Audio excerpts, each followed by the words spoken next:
Bismillahirrahmanirrahim. Assalamualaikum warahmatullahi wabarakatuh. Waalaikumsalam warahmatullahi wabarakatuh. Alhamdulillahirabbil alamin. Wassalatu wassalamu ala asyrafil anbiya'i wal mursalin wa ala alihi wa sahbihi ajma'in. Amma ba'd. Apa kabar teman-teman semuanya? Alhamdulillah, luar biasa. Allahu Akbar. Ya, mantap sekali ya semangatnya. Meskipun langit petang ini rintik-rintik sendu, ya, semoga barokah yang Allah kucurkan sampai kepada kita dan memakmurkan bumi kita. Amin ya robbal alamin. Tak lupa mari kita haturkan salawat kepada Nabi kita, Nabi Muhammad Sallallahu Alaihi Wasallam, kepada keluarga beliau, dan semoga kita termasuk umat beliau yang kelak di yaumul qiyamah mendapatkan syafaat dari beliau. Amin ya robbal alamin. Insyaallah pada kesempatan kali ini Niumah akan melanjutkan kandungan hadis dari hadis Arba'in nomor 30 yang judulnya Rambu-rambu Allah. Jadi kali ini di part 2 ya. Nah, waktu itu Nima sudah menyampaikan bahwa ada yang pertama, hadis ini mengandung tentang keharusan melakukan hal-hal yang fardu dan wajib. Yang kedua yaitu adalah tidak melampaui batasan-batasan yang telah ditentukan Allah Subhanahu wa taala. Nah, kandungan yang ketiga yaitu adalah larangan mendekati berbagai hal yang diharamkan. Hal yang diharamkan adalah hal-hal yang secara jelas telah diharamkan di dalam Al-Qur'an dan hadis, seperti memberikan saksi palsu, kemudian memakan harta anak yatim, dan riba. Allah Subhanahu wa taala berfirman di dalam Quran surah Al-A'raf yang artinya, katakanlah, Rabbku hanya mengharamkan perbuatan yang keji, baik yang nampak maupun yang tersembunyi. Ya, sekarang kita seringkali melihat hal-hal keji itu di publik sudah marak gitu. Tapi tentunya yang tersembunyi, yang diam-diam kayak riba misalnya, pay later kok, pay later, atau misalnya pinjaman ini kok, tapi nyatanya bunganya banyak. Disitulah terdapat praktik riba yang kalau nggak hati-hati, na'udzubillah min dzalik, kalau kita nggak teliti, nggak hati-hati tuh dapat terjerumus ke dalam hal tersebut. Dan hal-hal yang diharamkan tidaklah banyak dan semuanya mengandung madarat.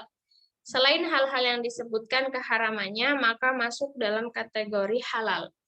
Jadi orang-orang sekarang kan banyak yang kayak aneh-aneh, bukan aneh sih, kayak berusaha hal yang sudah jelas-jelas Allah haramkan, kayak disemu-semukan biar bolehlah boleh kayak gitu. Tapi kan sudah jelas kita tahu di dalam Al-Qur'an kayak misalnya khamar gitu.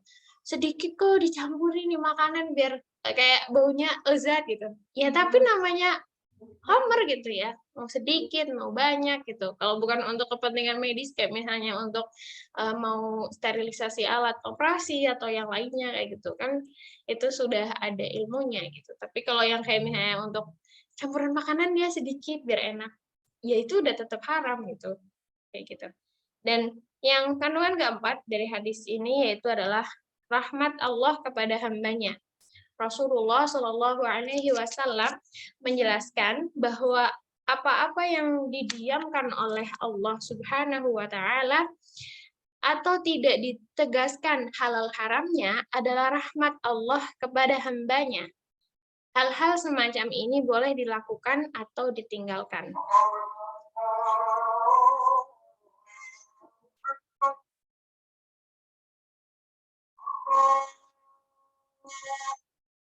Mohon maaf ada iklan dari laptop sebelah yang dari tadi loading, tahu-tahu mengumandangkan azan. Ya, nih lanjutkan. Nah, karena diamnya Allah Subhanahu wa taala bukan karena kesalahan atau kelalaian Allah ya. Kan Allah nggak mungkin gitu lalai dari hal-hal yang dan Allah itu tidak memiliki gitu. Sifat lalai itu tidak dimiliki Allah gitu. mustahil. Nah, jadi Maha Suci Allah dari semua itu, dan Allah tegaskan dalam firman-Nya Quran surah Maryam yang artinya dan tidaklah Robmu lupa. Jadi ini penegasan dari Allah, bukan karena Allah lupa gitu. Dan lebih ditegaskan lagi di Quran surah Thaha ayat 52 yang artinya Rob kami tidak akan salah dan tidak pula lupa. Nah, kandungan hadis yang kelima, tidak boleh banyak bertanya. Teman-teman di sini ingat nggak kaum siapa ya sih? Kaum siapa atau kaum mana yang dilabelin memiliki label gitu? Dia suka nanya-nanya tapi akhirnya ngeyel. Bani apa? Ya, Bani Israel ya. Larangan ini mungkin khusus pada zaman Nabi Muhammad SAW. Karena dengan banyaknya pertanyaan terhadap sesuatu yang belum disebut, dikhawatirkan menjadi penyebab turunnya satu hukum yang justru akan memberatkan kaumnya Nabi Muhammad SAW.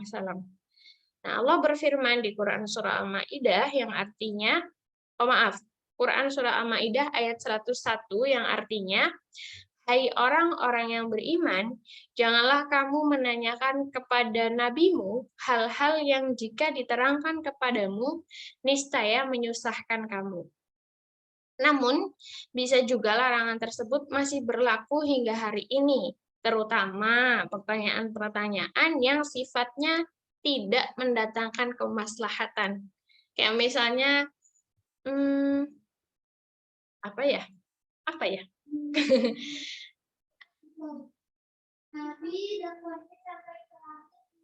Nah, ya kata Nadia, Nabi dakwahnya kira-kira sampai langit apa enggak gitu. Kan kalau kita pernah dengar ada kisah di mana Nabi itu Isra Mi'raj gitu ya, naik ke langit. Di sana dakwah apa ngapain gitu ya. Misalnya ada yang nanya kayak gitu.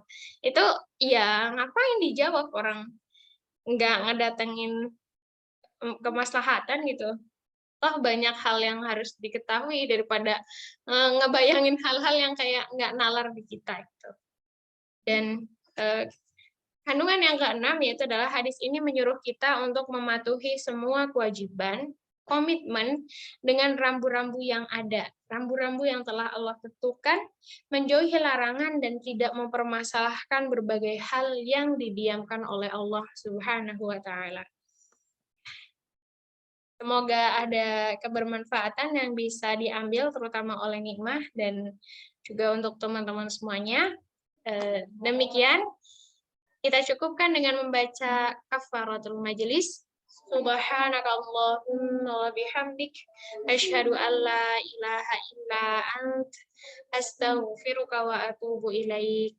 Akhirul kalam, wassalamualaikum warahmatullahi wabarakatuh.